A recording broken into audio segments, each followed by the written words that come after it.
Possible history fans, you're gonna love me because in this video, I will be attempting to create the perfect scenario for Ireland.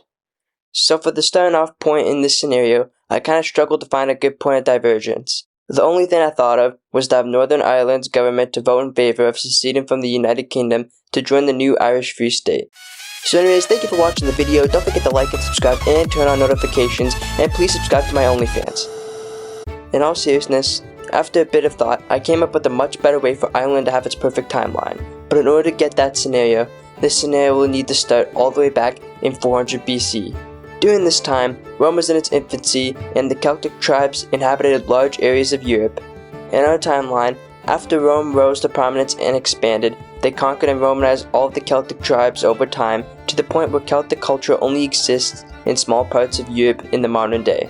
Celtic culture is widely associated with Ireland, so in this scenario, we will have Ireland simply conquer all of those territories and more. The problem with that is that Ireland was nowhere near being united. At this time, Ireland was divided into many small kingdoms and clans that were known as tuathas that had fluid borders, so I can't really map them.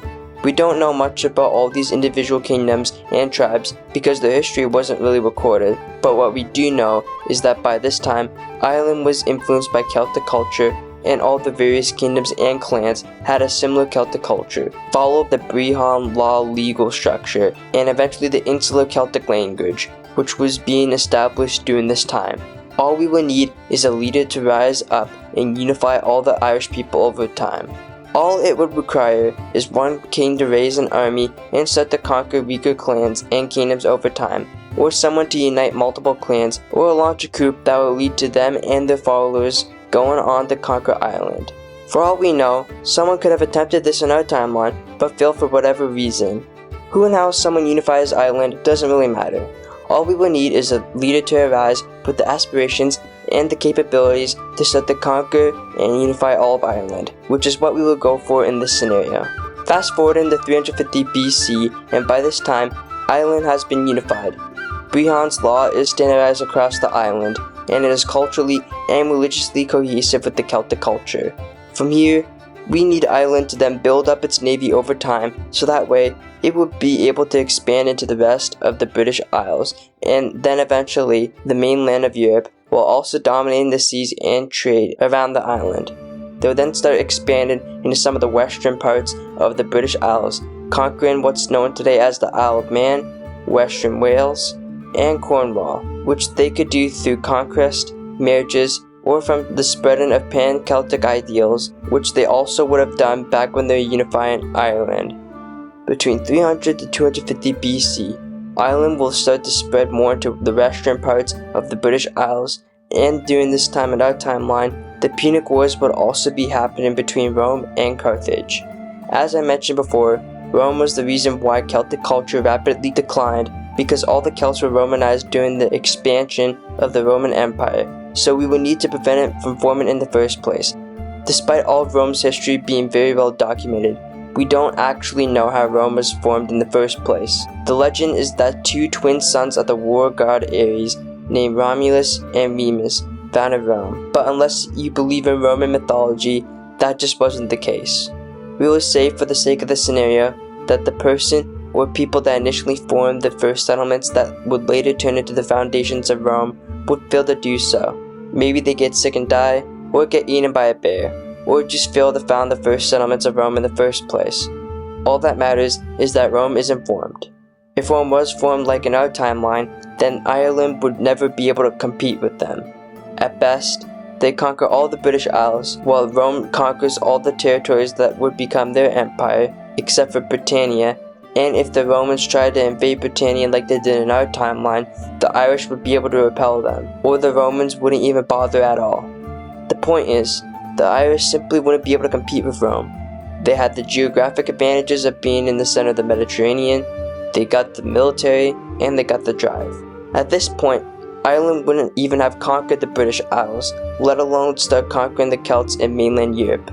They wouldn't be centralized enough, militarily equipped enough, or populated enough to conquer all of Gaul before Rome did in our timeline, which was a century after they conquered Carthage. So if they would have been able to make any progress in Gaul, they would quickly be repelled out by the Romans. So in this timeline, Rome doesn't exist, which of course completely changes Europe. Europe would continue to have nomadic Celtic tribes everywhere, which wouldn't end up being Romanized later on, so the Irish could later conquer them over time. Italia would still be divided like they used to be before Rome came along, and places like Carthage, the Seleucid Empire, and all the other territories Rome conquered would still be independent. Despite what a lot of people believe, Carthage wouldn't end up replacing the Roman Empire. The Romans were a young country that had extreme ambitions, while Carthage was old and its elite were content with the status quo and didn't have grand plans of expansion and conquest like Rome did. They would most likely just focus on trading with nearby countries and setting up trade posts. Over time, the Irish would have expanded across all the British Isles, and from there, it would have been best for them to focus internally, centralize in power more, focusing on trade relations with Celtic tribes in Gaul, and building up a respectable army and navy. They would still have a smaller population, but it would have grown significantly during this time. Once they have established themselves as a country, they can continue on with their pan-Celtic expansionist ideas. First of all would be Gaul. Even in our timeline, the Romans had a very difficult time conquering Gaul, which took them about 8 years of coordinated efforts under the leadership of Julius Caesar to accomplish, and they were literally right next to them. For Ireland, they would have to first cross the British Strait and then set up a solid footprint in Gaul before then being able to slowly start to expand across Gaul. This process would take a little more than 8 years, but it wouldn't be complete fighting like Rome did. Just like how Ireland conquered all the British Isles, there would be marriages and tribes that would naturally join the empire because of their similar culture and the benefits it would provide, though obviously most of the tribes would not be okay with foreign rule and would fight for their independence. The Irish would first start expanding across the coast of modern-day France, Belgium, and the south of the Netherlands by establishing port colony settlements to get a foothold in mainland Europe. Once they get a foothold, they would use their port colonies to trade with local tribes, and also as a launching off point to start to conquer the coastal lands. Then slowly but surely, they would start to conquer and integrate more and more tribes into their empire over time. There would potentially be small coalitions that would form against the Irish to try to repel them, but it would be nothing compared to what we saw against the Romans, like in the Grand Coalition led by chieftain Vercingetorix, that managed to unite nearly all the Central Gallic tribes against the Roman Empire, which was never seen before in history up until that point. The reason why the coalition was formed was because of the harsh treatment the Romans treated all the Gallic tribes when they conquered them, combined with how quickly they were able to conquer the region. The Irish would be seen as way less threatening comparatively because the people they would conquer would be integrated into their society and treated as their own people compared to how Rome treated the Gallic tribes in our timeline, and the process would be much slower and less shocking to the tribes. How fast or slow Ireland expands into Gaul depends on how advanced and disciplined their armies are. Rome, although having a smaller population at the time, managed to conquer and integrate a region that had roughly between 4 to 10 million people in it. Ireland by this time would have a population of roughly over 1 million people, which, like Rome, would need to conquer, occupy, and integrate a region that has between 4 to 10 million people. For the sake of this scenario, we will say that it would take between 200 BC and 100 BC for Ireland to conquer all the Gallic tribes over the course of this century. After Gaul is conquered and eventually integrated into the now Celtic Empire, that is when we start to see things really shift for the Celtic world. Celtic traditions, culture, and religion mix between Irish and Gallic ideas, and after the region is integrated and stable, the Celtic Empire now has a really large population, which will make the empire's military much better and more powerful. I'm sorry for the quick interruption, but by far, most of you guys are not subscribed, which you definitely should do, because this channel is the most underrated alternate history channel on YouTube, and I have many amazing things planned for the channel, which I cannot do without the support from the community. So please show your support. We're also trying to get to 500 subscribers by the new year, so your subscription will also help me achieve that goal as well. If you're already subscribed, then please binge all my videos, as I've got an increasingly large catalog of videos for you to watch, and it also helps promote my channel in the algorithm. Without further ado, let's get back into the scenario. The Celts would now have access to the Mediterranean Sea, where they could gain access to trade with a lot of the countries that border the Mediterranean Sea. What Europe would look like would be completely unrecognizable compared to our timeline, where in our timeline we saw Rome conquer and influence the entire continent. In this timeline, influence is split, with the Celts having the most influence over mainland Western Europe, while Carthage would dominate the Western Mediterranean. Carthage, as I mentioned before, had elites that wanted to prioritize the status quo and focus on trade, so Carthage would most likely continue to be a rich trading empire for the time being, and assuming something doesn't happen that ends up collapsing them, they could become a very economically and prosperous and stable country. They would still most likely expand a bit for trade-related purposes, but without Rome, they wouldn't have to worry about fighting them and would just be able to do what they want to do in the region. Carthage would most likely expand into parts of Iberia to secure the large silver deposits there, as well as all of Sicily without Rome to contest their influence there as well. As for the rest of Europe, without Rome conquering all the Mediterranean, the Seleucid Empire would most likely be the empire to gain dominance over the Eastern Mediterranean. In the Eastern Mediterranean, Alexander the Great's empire had three main successors, which were the Seleucid Empire, Bolematonic, Egypt, and Macedon, which all fractured away from each other. The Seleucid Empire had ambitions to an extent to restore Alexander the Great's empire, starting with teaming up with Macedon, but plans changed when they both ended up fighting in wars against Rome and lost, and what was left of the Seleucid Empire was basically subjected to Rome's influence. In this alternate timeline, without Rome, the Celtic Empire would not be able to contest the Seleucid Empire like the Romans did, because while the Romans were able to expand their influence, the Celtic Empire would be busy conquering and consolidating Gaul. This means that during this time, the Seleucid Empire and Macedon's original plans would come to fruition, and over time, Macedon will expand into all of Greece, and the Seleucids will most likely conquer Egypt like they attempted to do in our timeline. But since they did that after they lost the war against the Romans, the Roman envoy asked for a meeting with the Seleucid king and basically told them that the Roman Senate demands that they stop the war, and they had no choice but to agree, and they then withdrew from the region. In this timeline, Rome or the Celtic Empire wouldn't be there to stop them, and they would be able to conquer and annex Egypt, and then over the next century expand into the rest of the Eastern Mediterranean, securing themselves as the dominant power in the region. While Carthage would dominate the Western Mediterranean until they start to be challenged by the Celtic Empire. By around 400 CE, the Celtic Empire would now be much more centralized and truly able to rapidly expand their influence much quicker than they were previously. Now that they have the population of Gaul and a much bigger economy, also thanks to their trade relations with nearby countries, the Celtic Empire would most likely start to contest Carthage in their claimed Celtic lands in Iberia, as well as their trade dominance over the Mediterranean. While Carthage would hold on to all the areas in Iberia that were rich in silver, the Celtic Empire could then conquer all the Celtic Iberian lands around it to have influence in the region.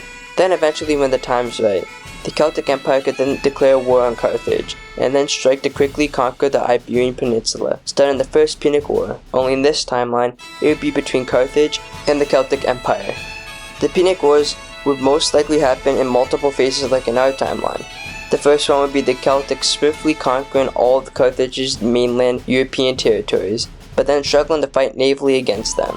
After the war stalemates, the Celtic Empire and Carthage would sign for peace, and the Celtic Empire would then annex the Carthage territories in the Iberian Peninsula. From there, the rivalry would continue between Carthage and the Celtic Empire, and tensions would be high between the two of them. In order to be able to put a stop to Carthage's influence in the Mediterranean, the Celtic Empire would also need to gain more influence within the Mediterranean. The easiest way would be to, over time, conquer all of Italia. Keep in mind also is that northern Italia was actually Celtic before Rome came along, so without Rome taking over the region, the Celtics would have centuries to expand across Italia, potentially leading to it becoming completely dominated, or at least mostly dominated by the Celtic tribes, which would make it easier for the Celts to control the region. After eventually conquering all of Italia, they would be able to slowly expand their trade relations with the Seleucid Empire, with the new trade routes they would have access to, which would help them compete against Carthage, and slowly but surely, they would move their navy from Ireland to the Mediterranean Sea over time, while also building up their navy in their new coastlines, and then when the time comes, they would then declare war on Carthage again, starting the Second Punic War. The Second Punic War would mirror Rome much more, where they would conquer Sicily and all of the Mediterranean islands, and in the peace treaty, they would annex all of them, along with their trade ports across the Mediterranean. Afterwards, there would be one last Punic War, which would end with the Celtic Empire destroying Carthage's navy and then conquering Carthage's core territories, which would result in all of Carthage eventually getting completely annexed and all the non-Celtic lands getting Celtified over time. Next, I'd like to mention that at some point the capital would most likely be moved during the conquering of Gaul to mainland Europe, as focus shifts from the British Isles to mainland Europe more and more over time. And then after the win in the Second Punic War, focus would start to shift towards the Mediterranean, where the Celtic Empire would be focused on the new Trajan Empire, which could lead to another new capital being established somewhere there eventually. One thing that would be interesting is that we kind of see a Roman Empire being formed out of this Celtic Empire being formed, but all the land that they have conquered besides Carthage's core land is treated as part of the empire, unlike the Roman Empire, who treated them all as conquered people and spent a lot of time Romanizing them all. Celtic culture is also not destroyed, but evolves over time as Celtic culture, traditions, and religion get standardized more and more across the empire. After the Punic Wars, the Celtic Empire would most likely focus on consolidating their gains, as well as using them to expand their trade across the Mediterranean. Now that they don't have Carthage as a trading rival that would prevent them from trading, the Celts would not only have free access to trade with the Seleucid Empire in the Mediterranean, but would also have control over the trading network that Carthage spent so much time building up in this alternate timeline that would now be under Celtic control. Over time, though, the Germanic tribes would become more and more of an issue, which could eventually lead to the Celtic Empire launching campaigns against them until they reached the Elbe River to get a better natural border to defend themselves. Also, a lot of Celtic people in the remaining of the Celtic tribes that haven't been conquered yet could potentially want to move to the Celtic Empire to become a part of it. So the Celtic Empire could develop a migration program to allow people in Celtic tribes to be able to become a citizen of the Celtic Empire eventually through military service or something. Now in our timeline, the Celts were very much divided and fought among themselves a lot, and that would still be the case in our timeline in what's left of the Celtic tribes, but who knows? Maybe once Celtic culture gets standardized across the Celtic Empire, over time, the same will start to happen into the Celtic tribes to an extent. I really wish I could dive more into the geopolitics of the Celtics in this alternate timeline. Is it even possible for pan-Celtivism to spread in this scenario? How exactly would the Celtic culture evolve over time now that they have their own state? And most importantly, how would this influence the Celtic tribes? Unfortunately, I can't really dive into the specifics of those questions because a Celtic empire, or even a Celtic state, was never able to exist in our timeline because the Romans came in before a project like that was even able to start. But it's fun to think about what would happen. All I really have to go off of is the Vikings, where before they unified, they had a similar culture like how the Celtics had a similar culture. But unlike the Celts, the Vikings were able to eventually unite into the Scandinavian countries, which over time became the Nordic countries that we all know and love today. Now, since the Celtic Empire would have to consolidate the Western Mediterranean, and the Seleucid Empire would have to consolidate the Eastern Mediterranean, they most likely wouldn't have any ambitions of going to war with each other and remain good trade partners. Any expansions that both of the empires make would be purely within their own spheres of influence, as there wouldn't really be any point of trying to start fighting wars with each other when both powers should be consolidating their gains. How long the Seleucid Empire would last is debatable.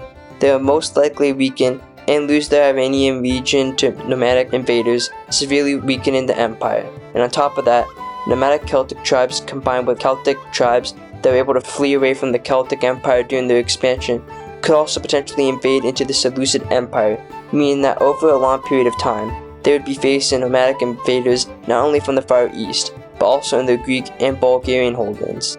From there, the Seleucid Empire would be sandwiched between two great powers, and all it would take is a coalition between the Celtic Empire and this Iranian country to partition the region.